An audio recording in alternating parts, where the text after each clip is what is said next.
Merci à toutes et à tous, bonsoir, je suis ravi d'être parmi vous et de vous voir ce soir une nouvelle fois, nombreuses, nombreux, toujours plus nombreuses et nombreux en réalité. Et je crois que ce soir il faut évidemment placer notre rassemblement à la fois par nature et par nécessité vu les circonstances pour ce qu'il est. C'est aussi, oui, ce soir, par votre nombre, un rassemblement de soutien total au peuple ukrainien qui est actuellement sous les bombes, autant qu'un rassemblement de condamnation claire à l'action de Vladimir Poutine qui seul a choisi ce mode d'action particulier qui est la guerre et qui seul en porte la responsabilité. Mes amis, le moment est grave, il est difficile, mais cela a été dit dans 39 jours seulement, c'est demain 39 jours. Il y a une élection présidentielle. Et ce soir, comme vous, j'en suis sûr, avec les militantes et les militants qui ont préparé cette soirée d'arrache-pied, je suis partagé dans un cocktail de double sentiment. D'abord, évidemment, l'inquiétude face à l'état du monde, mais aussi l'enthousiasme pour le projet que nous portons pour le changer. Et ces circonstances si dramatiques, si particulières, si tragiques soient-elles, ne peuvent d'aucune façon transformer l'élection présidentielle que nous avons dans 39 jours en une formalité administrative de reconduction sans condition du sortant. C'est pourquoi nous devons continuer à faire campagne, à présenter nos idées, notre projet, y compris sur ce que nous avons l'intention de faire sur la scène internationale. Car mes amis, vous le savez comme moi, le choix, la décision que prendront les Français dans quelques jours va impacter tous les sujets qui ont été abordés ce soir, tous sans exception. Et il aura échappé à personne que le chef de l'État est aussi le chef des armées. Donc parler de la situation que nous avons sous les yeux, c'est aussi parler de cette élection présidentielle. Oh, bien sûr, le plus loin possible de toutes les polémiques, mais avec clarté. Et d'abord, dire comme nous l'avons fait, notre soutien au peuple ukrainien, notre condamnation pour ce choix particulier, détestable qu'a fait Vladimir Poutine, qui fait qu'une nouvelle fois en Europe, alors qu'on pouvait penser en être débarrassé, le règlement des conflits ne se fait pas par la politique et la discussion, mais par le bruit des armes et des bombes. Et quelles qu'aient été les circonstances, comme l'a dit Hugo, qui a amené Vladimir Poutine à penser comme il pense, on lui laisse cela, il n'a pas le droit d'agir comme il agit. Et comme Français, personne ne peut être d'accord avec les violations du droit international dont il s'agit. Le caractère intangible des frontières entre lesquelles s'exprime la souveraineté populaire est absolument non négociable, non discutable. C'est cela aussi que nous voulons rappeler par notre rassemblement ce soir, ici à Lille. Alors maintenant, la question nous est souvent posée de que faire. Et évidemment qu'il faut accroître la pression sur Vladimir Poutine, et d'abord parce que ce n'est pas au peuple de payer les conséquences de décisions d'un seul ou de sa petite bande. D'abord en sanctionnant les oligarques et toute la clique autour de Vladimir Poutine qui fait ce choix, en saisissant, en réquisitionnant leurs biens, y compris ceux qu'ils ont en France. Il faut, eux, aller les taper au portefeuille. Eux, non pas le peuple. Le peuple, y compris les manifestants, qui, sous la répression, font ce qu'ils ont à faire. Il faut taper au portefeuille les oligarques russes. Nous avons besoin de rappeler des paroles de paix. Hugo l'a dit, nous avons 3 exigences prioritaires. Un cessez-le-feu, le retrait des troupes d'Ukraine où elles n'ont rien à faire, et de prendre une initiative diplomatique radicale. La France le peut, la France le doit, parce que c'est sa contribution particulière sur la scène internationale depuis des années. C'est prendre une initiative diplomatique qui fait qu'on revient à la table des discussions. Parce qu'Hugo l'a dit, comme Jean-Luc l'a rappelé clairement hier à l'Assemblée nationale, il n'y a pas d'alternative dans la situation que nous avons sous les yeux entre une guerre totale entre puissances nucléaires que personne ne peut souhaiter et la diplomatie. Tout doit aller donc à la diplomatie et à la discussion. Et la France peut prendre cette initiative à travers l'OSCE, Hugo l'a dit. Alors, une fois qu'on a dit tout cela, une fois qu'on a dit notre préférence pour la paix en toutes circonstances et les moyens d'y parvenir, on ne peut et on ne doit pas faire l'économie de comprendre ce qui nous a amenés à la situation telle qu'elle est présente aujourd'hui. Mes amis, vous n'avez, et je veux le dire clairement ce soir, aucune raison, ni de baisser les yeux, ni d'hésiter, ni d'avoir à rougir d'aucune manière pour les positions qui ont été celles de Jean-Luc Mélenchon depuis des années, dont la seule boussole a toujours été en toutes circonstances la paix qui est une construction politique et non pas un état de fait. Cela fait 10 années, 10 ans que Jean-Luc Mélenchon dit sur tous les tons et prêche dans le désert, allant même jusqu'à proposer des débats sur les questions internationales et on lui répond c'est pas le sujet, il n'y a pas de discussion à avoir. Cela fait 10 ans que Jean-Luc Mélenchon alerte en disant depuis l'implosion du bloc soviétique, quoi que vous en pensiez, les questions des frontières sont régulièrement remises sur la table et sont régulièrement rediscutées. Il ne s'agit pas de dire que nous voulons nous-mêmes prendre le crayon pour redessiner la carte de l'Europe, mais de dire et de voir que ces discussions, que ces tensions existent. Et Jean-Luc Mélenchon ne dit rien d'autre depuis 10 ans que de dire écoutez, ces discussions et ces tensions existent. Soit on en parle pacifiquement, tranquillement, en organisant les conditions de la discussion, ce qu'il propose depuis 10 ans avec la conférence internationale pour les frontières, soit vous prenez le risque de voir s'envenimer ces tensions et peut-être de déborder des conflits comme celui que nous avons sous les yeux, qui en l'espèce est bien notamment autour de la question des frontières. Premier enjeu. Le deuxième enjeu, évidemment, et quoi qu'en pensent certains qui ne trouvent rien de mieux à faire dans la période, parce qu'il y a une élection présidentielle, que de s'abaisser à un niveau ras des pâquerettes. C'est la géopolitique pour les nuls sur les plateaux de télé. En faisant toutes sortes de polémiques pour tenter de se refaire la cerise, en nous suspectant de quoi que ce soit.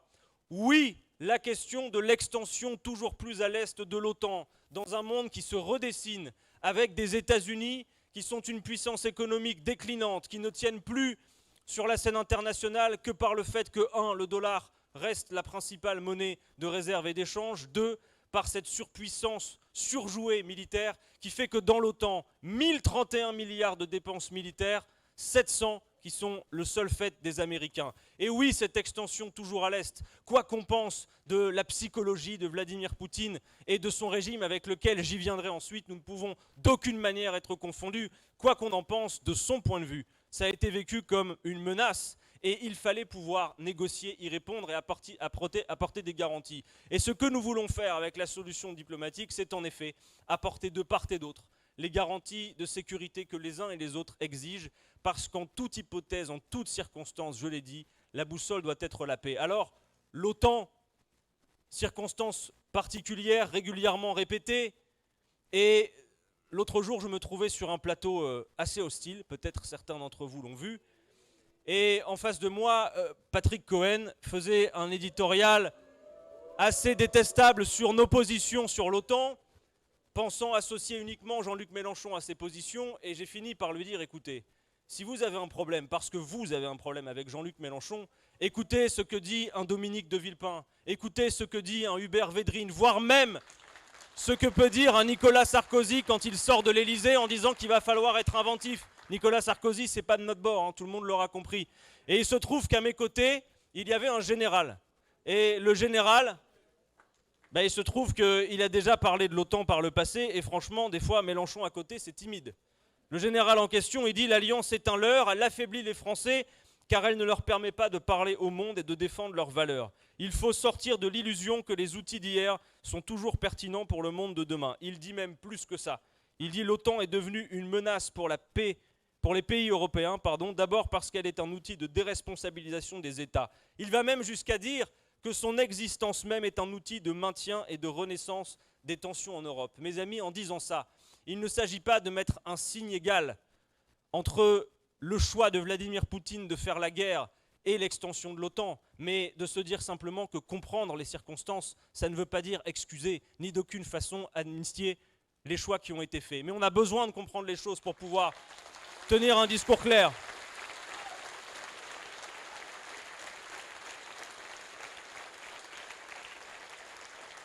Et voir, je le dis, même si je m'étais promis, comme beaucoup d'entre vous, de ne jamais tomber à ce niveau de polémique, mais tout de même, voir Madame Hidalgo, représentante du Parti Socialiste, donc du parti fondé par Jean Jaurès, reprendre les termes de l'extrême droite contre Jean-Luc Mélenchon en parlant d'un agent de la Russie. Madame Hidalgo a peut-être oublié que Jean Jaurès, le fondateur du parti en question, lorsqu'il s'opposait à la guerre, était traité par ses adversaires d'agent du parti allemand. C'est exactement le même vocable.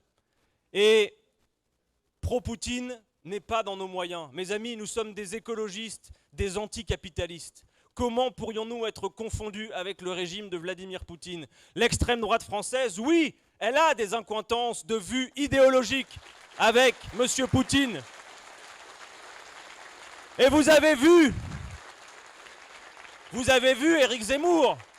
Éric Zemmour, lui, non seulement il ne veut pas accueillir les réfugiés, il ne veut pas accueillir les réfugiés d'une part, mais en plus, il nous propose un Poutine à la française. Voilà ce qu'il veut, Éric Zemmour.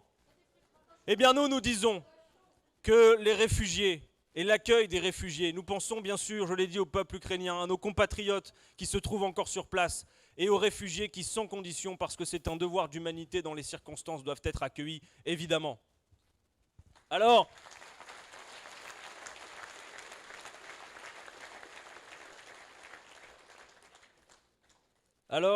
nous avons ressorti quelques citations, quelques tweets, et n'hésitez pas à les faire circuler. Vous ne trouverez jamais aucune parole de Jean-Luc Mélenchon qui aurait eu quelques incointances que ce soit avec Vladimir Poutine. Alors bien sûr, pour certains et leur propagande, dès que l'on dit qu'on défend l'idée d'une France non alignée au service de la paix et donc la sortie de l'OTAN, par définition, dans leur vision très binaire des choses, on est automatiquement classé comme pro-Poutine. Alors Jean-Luc Mélenchon, août 2012, Poutine est une graine de dictateur. Mars 2015, je ne suis pas pour Poutine, je suis contre la guerre.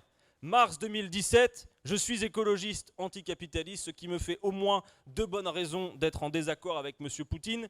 Mars 2017 toujours, je ne suis lié d'aucune manière à M. Poutine, je combats absolument sa politique et d'ailleurs, si j'étais russe, je ne voterais absolument pas pour lui. Jean-Luc Mélenchon, quand il va en Russie, rencontre des opposants à Vladimir Poutine, des gens qui ont fait de la prison pour avoir tenu leur position face à lui. Cela devait être dit. Alors mes amis, évidemment, ce contexte particulier, ces tensions, nos espoirs que les armes se taisent, ont tendance à noyer l'enjeu de l'élection présidentielle, dont certains nous disent la campagne est terminée, ou dont d'autres nous disent de toute façon c'est l'évidence, il n'y a pas d'autre choix que M. Macron.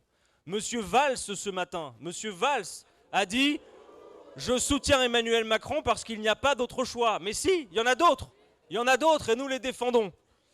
M. Macron peut s'appuyer sur les circonstances pour retarder son entrée en campagne, mais il ne sera en toute hypothèse pas exonéré de son bilan. M. Macron a un bilan, et notamment ce bilan qu'a commencé à esquisser François sur la question du partage des richesses et de la valeur produite.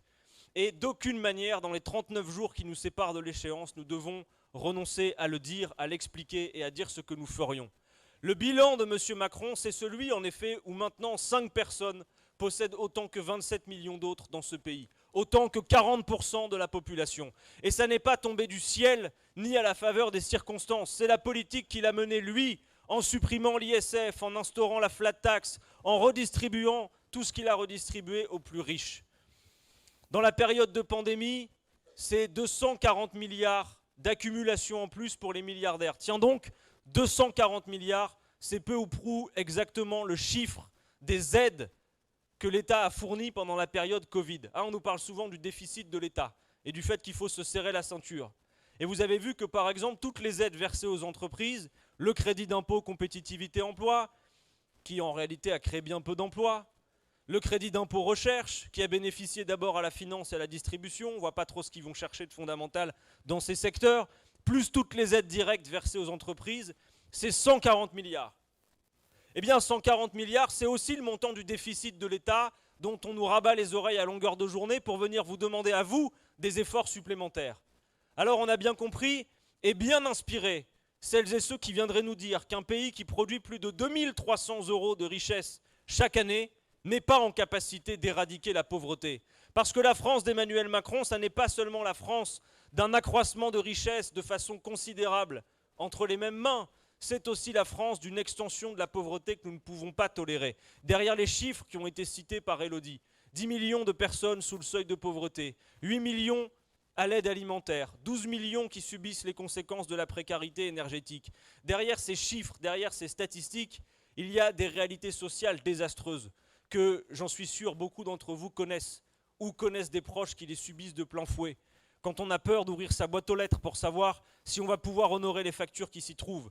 Dans une période, les amis, où en plus l'inflation ne cesse de progresser, on nous annonce encore des records dans la zone euro, 5,8%, et ça va continuer. Eh bien nous fixons un cap clair, et c'est ce que nous ferons dès le mois d'avril, si nous sommes en situation de le faire. Un grand pays comme la France, oui, peut se donner les moyens, tout simplement, d'éradiquer la pauvreté. Voilà ce que nous voulons faire dès le mois d'avril.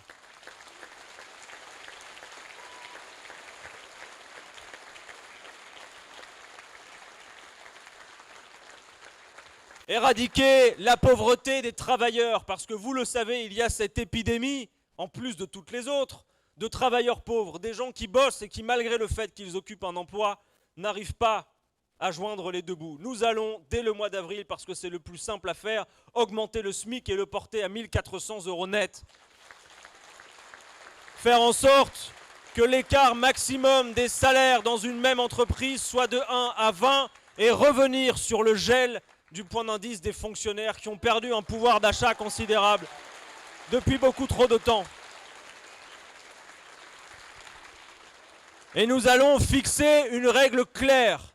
Nous allons compléter les minima sociaux jusqu'à ce qu'ils atteignent le niveau du seuil de pauvreté. À partir du mois d'avril, plus personne en France, quel que soit son âge, quelle que soit sa situation sociale, n'aura à subir la douleur de vivre sous le seuil de pauvreté. Et nous allons, vous le savez, étendre la gratuité d'un certain nombre de biens indispensables et essentiels. On a parlé des 5 fruits et légumes, on a parlé de la crise de l'eau. Oui, nous voulons que les premiers mètres cubes d'eau nécessaires à la vie soient gratuits pour toutes et tous. Et financés par une tarification progressive qui ferait que, par exemple, l'eau qui sert à laver sa voiture, à remplir une piscine, coûte plus cher pour financer la gratuité pour tous.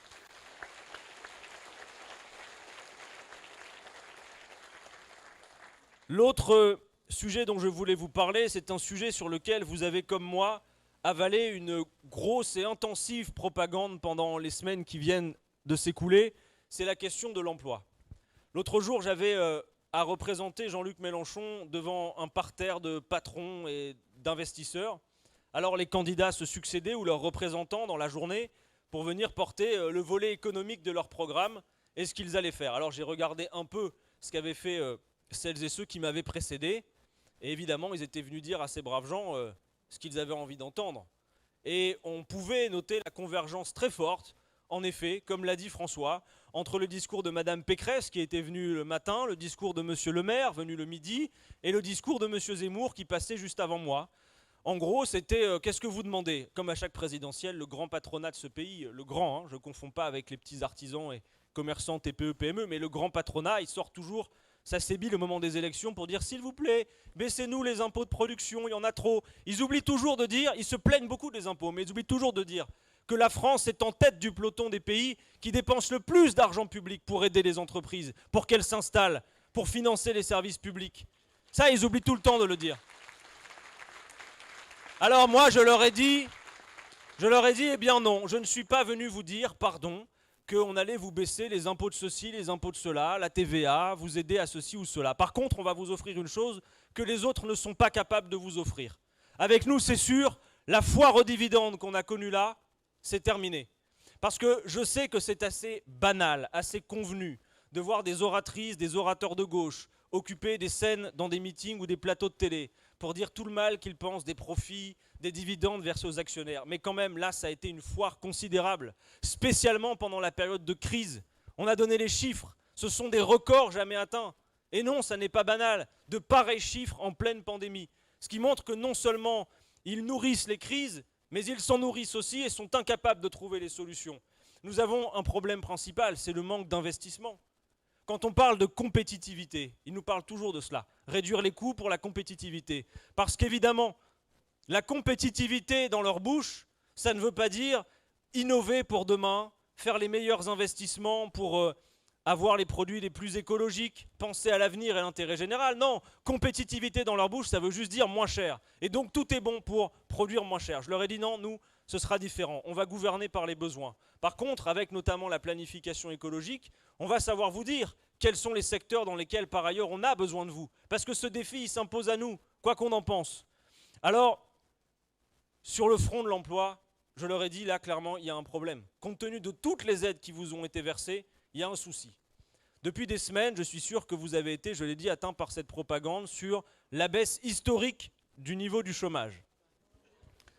Alors en effet, les chiffres sont historiques. 7% de baisse du chômage, c'est beaucoup, il faut bien le reconnaître. Et qui serions-nous pour ne pas nous satisfaire d'une baisse du chômage? Mais comme François l'a dit, alors lui il fait les contrôles F sur son ordinateur pour voir les occurrences. On a aussi nos petits tics. Moi quand je vois des chiffres qui me sont proposés à la une des Échos, je commence toujours par vérifier ce qui se cache derrière. Et vous savez que sur le front de l'emploi, les chiffres qui nous sont proposés, il y a différentes catégories au chômage. Et les chiffres qui nous sont présentés, c'est la catégorie A. Ça veut dire que ça occulte complètement le tour qu'il y a et le secret qu'il y a derrière le tour de magie. Ce qui permet au gouvernement d'afficher une baisse du chômage de 7%, c'est d'abord et avant tout l'explosion de la précarité de l'emploi. Les 2/3 des 107 000 emplois qu'ils ont créés, disent-ils, au dernier trimestre de l'année 2021, les 2/3 de ces emplois, c'est de l'intérim. Des contrats courts, des contrats parfois de moins d'un mois, moins d'une semaine, moins d'un jour, qui font que vous sortez des statistiques, mais quand Madame Borne vient sur les plateaux pour s'en réjouir, vous êtes retourné au chômage. Ce sont des contrats extrêmement précaires. Clou du spectacle, pour un gouvernement qui a commencé par supprimer les contrats aidés qui étaient ô combien essentiels au tissu associatif, ils ont aussi dopé les chiffres à coups d'emplois subventionnés. Par exemple, l'apprentissage, dont on sait très bien qu'une bonne part ne va pas jusqu'au bout ou ne termine pas dans des emplois pérennes. Donc, ils peuvent venir sur les plateaux de télé et dire qu'il y a une baisse du chômage grâce au développement de la précarité de l'emploi. On pourrait même ajouter les radiations à Pôle emploi qui leur rendent même service dans les effets statistiques. Eh bien, nous, ce que nous voulons faire, c'est créer de l'emploi pérenne, de l'emploi durable. Et on ne peut pas créer de l'emploi pérenne et durable avec la politique de M. Macron qui a consisté en 5 années d'abord à affaiblir les droits des travailleurs avec les ordonnances travail pour la flexibilité et à faire cette ignoble réforme de l'assurance chômage qui fait que alors qu'un chômeur sur 2 n'est déjà pas indemnisé, ils ont rendu les conditions d'accès à l'indemnité encore plus difficiles et fait en sorte que les indemnités fondent comme neige au soleil. Nous devons rappeler que le chômage n'est pas la charité. Les gens, les travailleurs cotisent pour se payer des droits.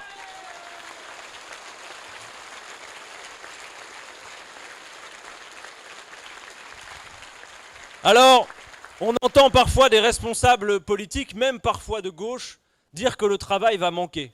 Souvenez-vous, lors de la dernière présidentielle, il y avait un candidat, si respectable soit-il, qui proposait le revenu universel et qui le justifiait par le fait que selon lui, les gains de productivité, la technologie, allaient faire qu'on allait manquer de travail humain. Nous sommes en désaccord avec cette thèse. Parce que d'abord, nous ne voulons pas offrir un revenu universel qui consisterait aussi à le verser à M. Bernard Arnault et à toutes celles et ceux qui n'en ont pas besoin. En revanche, oui, nous voulons faire en sorte que personne ne vive sous le seuil de pauvreté par la garantie dignité, y compris d'ailleurs les jeunes, avec cette allocation d'autonomie jeunesse, financée par la taxation de l'héritage maximal à 12 millions, qui permettra à tous les jeunes de ce pays de se consacrer à leurs études pleinement.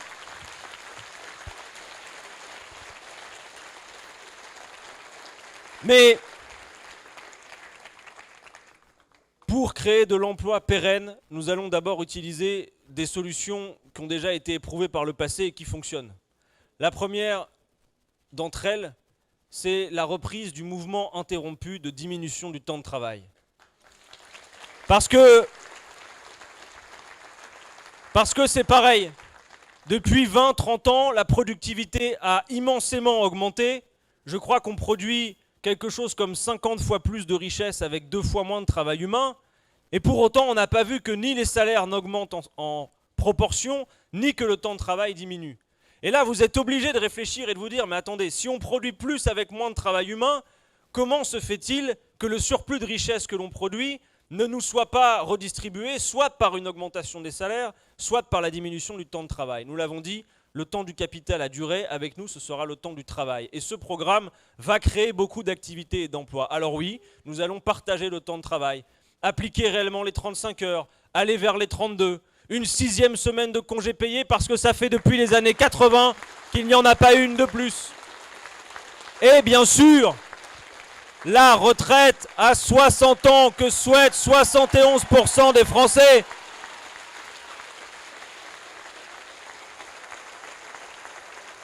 Et vous avez vu que sur la retraite à 60 ans, même Madame Le Pen a capitulé en race campagne, elle y a renoncé.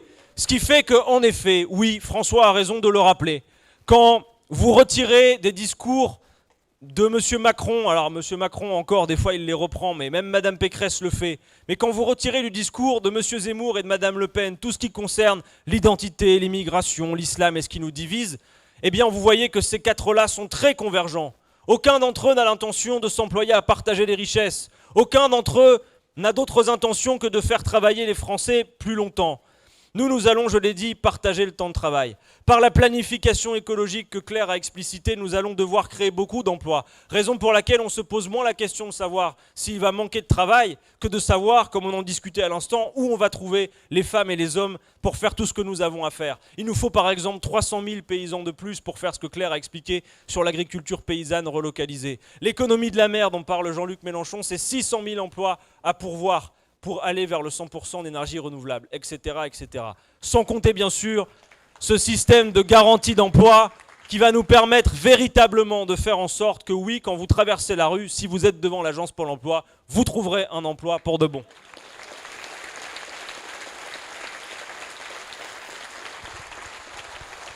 Mes amis, je vais moi aussi à mon tour vers ma conclusion en vous disant que ces 39 jours compte plus que triple par rapport à tout ce qui a été fait jusqu'alors. Nous sommes en campagne depuis le mois de novembre 2020.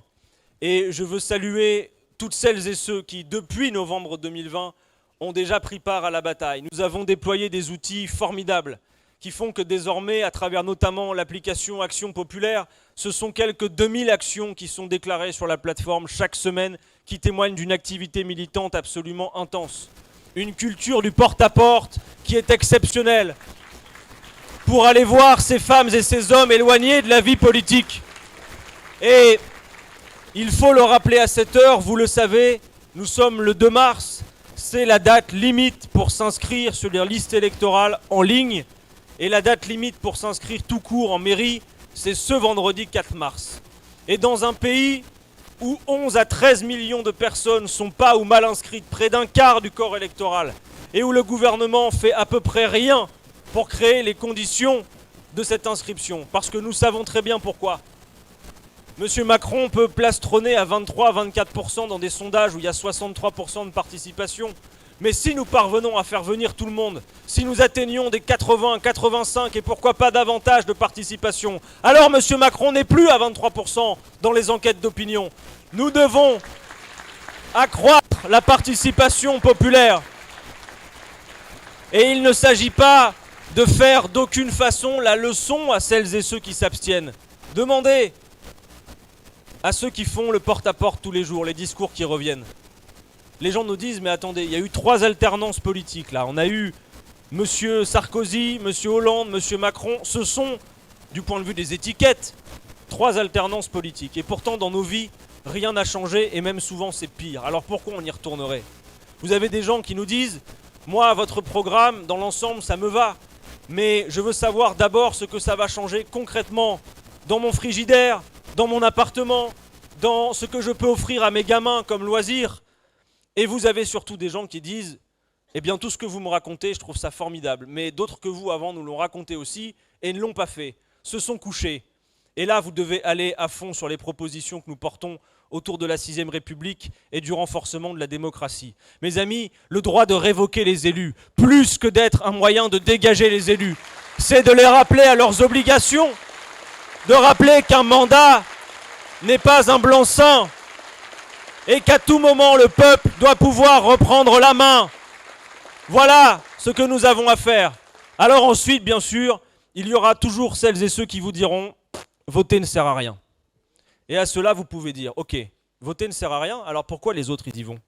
Pourquoi les électeurs de M. Macron, eux, ils ont déjà mis le réveil matin pour y aller le 10 avril? Parce que ceux-là, ils vont y aller. Et ils savent pourquoi ils y vont. Et ils ne disent pas que voter sert à rien. Ils y vont pour en reprendre pour 50 plus de tout ce qui a déjà été fait. Et nous savons très bien ce que Macron a l'intention de faire. La feuille de route a été remise à la Commission européenne. Vous savez ce que vous allez manger si on considère simplement que celui qui est à cette heure le chef des armées, donc le chef de guerre, doit être reconduit de façon administrative. Derrière le rôle qu'il joue à cet instant se cache l'homme qui a l'intention de vous faire travailler plus longtemps en faisant la réforme des retraites que nous avons contribué à mettre au placard. Vous avez la personne qui a présenté à la Commission européenne l'objectif d'en revenir à des objectifs austéritaires avec la règle de 3% de déficit, etc., etc.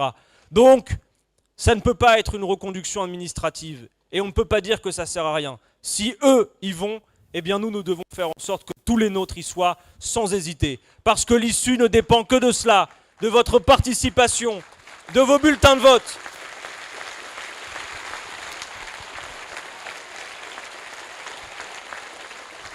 Je vous appelle à mon tour à 3 rendez-vous absolument indispensables. Ce 6 mars, si les circonstances vous le permettent, nous allons faire un grand meeting à Lyon ce dimanche 6 mars avec Jean-Luc Mélenchon. Je vous invite également à suivre de près ce que nous ferons le 12 mars où nous présenterons le chiffrage complet, détaillé de notre programme qui est notre bien le plus précieux pour faire campagne. Et bien sûr, je vous invite à prendre vos dispositions et à vous inscrire dès ce soir dans les bus qui vont nous permettre tous ensemble de donner à voir cette France de tout bois que nous voulons construire pour faire face à nos défis communs avec cette grande marche pour la 6e République le 20 mars à Paris.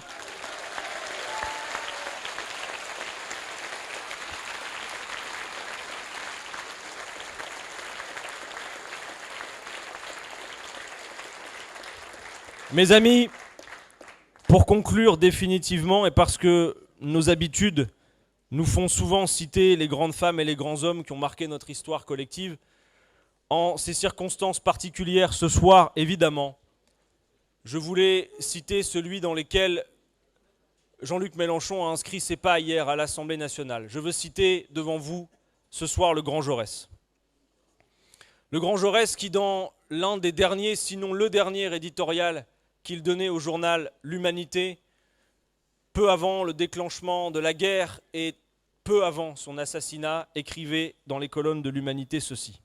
« C'est à l'intelligence du peuple, c'est à sa pensée que nous devons faire aujourd'hui appel. Si nous voulons qu'il puisse rester maître de soi, refouler les paniques, dominer les énervements et surveiller la marche des hommes et des choses pour écarter la race humaine de l'horreur de la guerre. Le péril est grand, mais il n'est pas invincible si nous gardons la clarté de l'esprit, la fermeté du vouloir. Si nous savons avoir à la fois l'héroïsme de la patience et l'héroïsme de l'action, la vue nette du devoir nous donnera la force de le remplir. Ce qui importe avant tout, c'est la continuité de l'action. C'est le perpétuel éveil de la pensée et de la conscience ouvrière. Là est la vraie sauvegarde. Là est la garantie de l'avenir. Mes amis, oui, un autre monde est possible. Il ne dépend que des bulletins de vote des femmes et des hommes de ce pays. Allons les chercher.